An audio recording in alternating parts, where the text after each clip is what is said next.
Students बात करेंगे SSC MTS की, जिस पर 11,000 पदों पर लेकर भर्ती निकली है।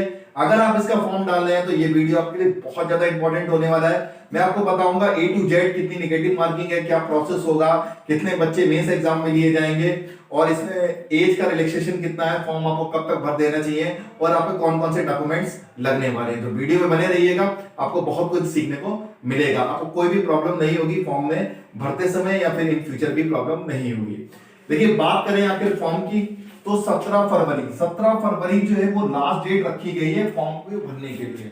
लेकिन आप 17 फरवरी का वेट मत कीजिएगा। मैं ऐसा इसलिए कह रहा हूं क्योंकि एसएससी जीडी के जो बच्चे थे उन्होंने वेट किया कि चलो भैया लास्ट डेट पे कंप्लीट कर लेंगे, लेकिन एसएससी ने खुद नोटिस में कहा है कि आप लास्ट डेट का मत वेट कीजिए और फॉर्म को पहले से ही भर लीजिए। और क्या हुआ कि जीडी वाले बच्चे लास्ट डेट का वेट कर रहे थे कि चलो भाई आज ये काम है, वो काम है, बिजी है, ये है, वो है, लास्ट डेट में कंप्लीट कर लेंगे, या कहीं कैफे में जाके पैसे जमा कर दिए कैफे वाले ने, उनका लास्ट टाइम का वेट किया, चलो आज काम ज्यादा है बाद में भर देंगे। और क्या हुआ कि 3-4 दिन पहले ही साइट पूरी तरीके से क्रैश हो गई थी और कोई भी फॉर्म नहीं भर पा रहा था। तो आप इसका वेट मत कीजिएगा। मैक्सिमम है तो आप 10 फरवरी से पहले पहले आप फॉर्म भर दीजिएगा। 10 फरवरी तक तो आप 10 फरवरी तक तो भर दीजिएगा, इससे ज्यादा मत लेट कीजिएगा, क्योंकि ज्यादा लेट करोगे आप वही साइड का प्रॉब्लम हो जाएगा, आपका फॉर्म नहीं भर पाएगा। तो चलिए बात कर लेते हैं कि आखिर इसकी जो फीस है वो कितनी रखी गई है। 100 रुपए, और 100 रुपए फीस है, और किसी SC ST के लिए और फीमेल्स के लिए कोई भी फीस नहीं रखी गई है। तो यहाँ पर आपकी फीस की बात करें तो इतना है। एज की बात कर लेते हैं तो 18 से 25 साल है कुछ पोस्ट के लिए, और किसी में 18 से 27 साल भी है।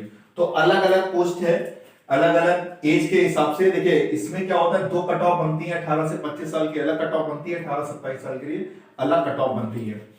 और जो ओबीसी का रिलैक्सेशन है वो 3 साल का है, और SC और ST का जो है वो 5 साल का है। मतलब इस पोस्ट के लिए आप अप्लाई करोगे तो 30 साल, और इसके लिए आपके लिए 28 साल ओबीसी के लिए, और इनके लिए 32 साल तक के लिए रिलैक्सेशन दिया गया है। मतलब और कैटेगरी के लिए मैंने नोटिस में दिखा दिया आपको कि और भी रिलैक्सेशन दिया गया है, तो उस हिसाब से अपना देख लीजिएगा आप किस कैटेगरी में हो। अच्छा देखिए डॉक्यूमेंट्स की अगर बात करूं तो आपको पास जो है वो हाई स्कूल आप पास होना चाहिए, चाहे किसी भी डिवीजन से हो, चाहे आप 3rd डिवीजन से हो, चाहे सीबीएसई बोर्ड पढ़े हो, चाहे यूपी बोर्ड पढ़े हो, चाहे कोई भी बोर्ड पढ़े हो, बस आपको हाई स्कूल पास होना चाहिए। ऐसा नहीं कि आपको बहुत ज्यादा मार्क्स हो, हाई स्कूल पास होना चाहिए। डॉक्यूमेंट्स की अगर बात करूं, अगर आप ईडब्ल्यूएस में आते हैं, ओबीसी में आते हैं, या फिर SC और ST में आते हैं, तो अपने डॉक्यूमेंट जरूर देख लीजिएगा जिससे आपको आरक्षण चाहिए। कहीं ऐसा तो नहीं कि आपका ओबीसी सर्टिफिकेट जो है उस लगभग 3 साल तक वैलिड रहता है। ऐसा तो नहीं कि आपका जो ओबीसी सर्टिफिकेट है एक्सपायर कर गया हो, क्योंकि ये 17 फरवरी से पहले का तक का आपका होना चाहिए।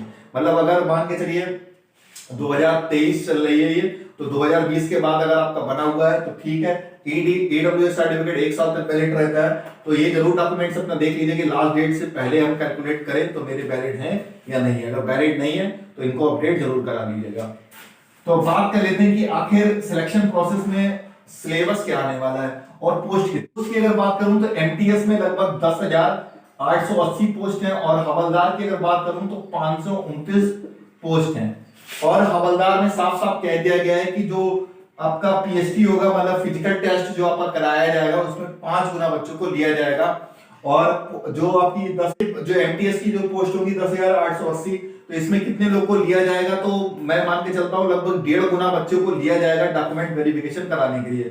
लगभग आप मान के चलिए 15 से 16 हजार बच्चे यहाँ सेलेक्ट किए जाएंगे, और लगभग 2500-2600 बच्चे यहाँ सेलेक्ट किए जाएंगे। क्योंकि यहाँ पर 5 गुना इसलिए क्योंकि अभी इनका फिजिकल टेस्ट भी होगा, और इनका कुछ नहीं होगा, केवल डॉक्यूमेंट वेरिफिकेशन करा के इनको ज्वाइनिंग दे दी जाएगी। बात कर लेते हैं कि आखिर आपका सिलेबस क्या आएगा। देखिए एक मैथ और रीजनिंग ये सेक्शन 1 में रखा गया है। इसमें आपके 20 क्वेश्चन आएंगे और इसके 20 क्वेश्चन आएंगे। एक क्वेश्चन 3 नंबर का होगा, 60 नंबर का, और आपको 45 मिनट मिलेंगे। और नो नेगेटिव मार्किंग है, इसमें नेगेटिव मार्किंग नहीं रखी गई है। काफी कुछ चेंजेस करने को देखने को मिले हैं इसमें। 20 नंबर की 20 क्वेश्चन यहाँ होंगे, 20 क्वेश्चन यहाँ होंगे, कोई भी नेगेटिव मार्किंग नहीं है, आराम से लगाओ। और जनरल के बात करें आखिर आपके कितने % नंबर होंगे, तब आप कहीं जाके सेक्शन 1 एग्जाम पास हो पाओगे।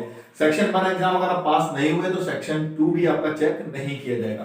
तो जनरल कैटेगरी को कम से कम 30% नंबर लाना कंपलसरी है, ठीक है, 30% नंबर। ऐसे ही आपका ओबीसी और ईडब्ल्यूएस के लिए 25% है और बाकी के लिए 20%। तो इतने नंबर तो आप आराम से लाओगे, आराम से आ जाएंगे। थोड़ा बहुत आप पढ़ भी लोगे और थोड़ा बहुत तुक्के मार दोगे, क्योंकि नेगेटिव मार्किंग नहीं है। जो मेन कट ऑफ बनने वाली है, देखिए अब जो मेन कट ऑफ है, सिलेक्शन आपका कैसे होगा, सिलेक्शन जो है वो किस पर बेस है, तो वो है आपका इंग्लिश पे रह गया है और जीएस पे। इंग्लिश और जीएस पे आपका जो है इंग्लिश से कितने क्वेश्चन आ रहे हैं, तो 25 क्वेश्चन आ रहे हैं और 25 क्वेश्चन इसके आ रहे हैं। ये सेक्शन 2 है और इसी की ही मेरिट बनेगी। ध्यान रखिएगा, सेक्शन 1 आपको केवल क्वालिफाई करना है, सेक्शन 2 की जो है वो मेरिट बनेगी। 25 क्वेश्चन आएंगे, एक क्वेश्चन 3 नंबर का है, तो 75 नंबर आपके यहाँ हो गए और 75 नंबर यहाँ हो गए। और इसमें नेगेटिव मार्किंग को भी रखा गया है, कितनी, 1/3 नेगेटिव मार्किंग। मतलब आपका एक क्वेश्चन गलत होने पर आपका 1 नंबर उड़ा दिया जाएगा, ठीक है। तो यहाँ पे नेगेटिव मार्किंग थोड़ी सी बढ़ा दी गई है, 1/3। अब आपका जो सेक्शन 2 में आप जो नंबर लेके आओगे वही आपकी फाइनल मेरिट होगी।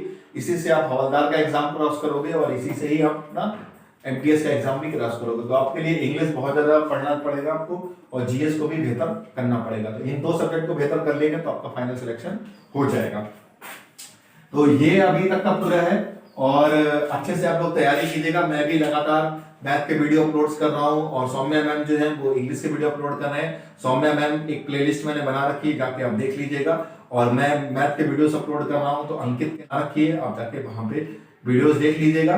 तो ये पूरा प्रोसेस है और आप फॉर्म को जल्दी से जल्दी फॉर्म भर दीजिए और अच्छे तरीके से फॉर्म अप्लाई कर दीजिए, पूरा से नोटिफिकेशन पढ़ लीजिए। कोई भी आपको फॉर्म भरने में या एलिजिबिलिटी क्राइटेरिया को लेकर कोई भी प्रॉब्लम आती है तो मेरे कांटेक्ट नंबर पे आप फोन भी कर सकते हो या फिर मुझे व्हाट्सएप भी कर सकते हो। तो मिलता हूँ नेक्स्ट वीडियो में और अपडेट्स के साथ और बेस्ट ऑफ लक। अपने एमटीएस में एक सीट कवर कीजिए। तो जब तक के लिए धन्यवाद।